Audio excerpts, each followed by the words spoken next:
বুধবার আওয়ামী লীগ সরকারের পতন এবং খালেদা জিয়ার মুক্তি ও দেশ নেতা তারেক রহমানকে দেশে ফিরিয়ে আনার দাবিতে আমি মোহাম্মদ শামসুদ্দিন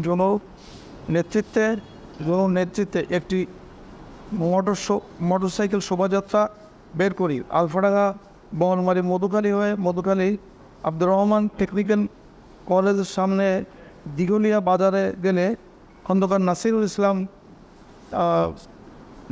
আওয়ামী লীগের গুন্ডা বাহিনী নিয়ে আমাদের উপরে শোভাযাত্রা আক্রমণ করে এবং এই আক্রমণ চালিয়ে আমাদের গাড়ি ভাঙচুর করে সম্পূর্ণ ভেঙে দেয়।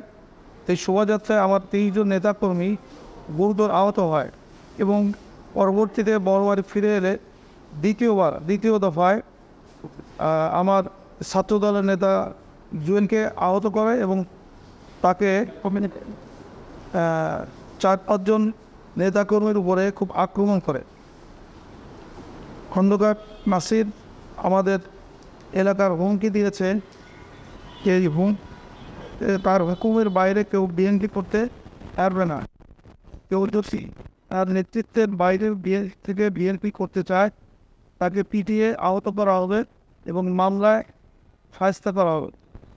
আওয়ামী লীগের পরাজিত কুখ্যাত নেতাদের সাথে নিয়ে সে এই ধরনের হুমকি দিয়ে চলছেন।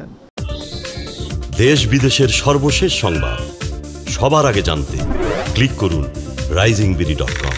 প্রতি মুহূর্তের খবর অনলাইনে।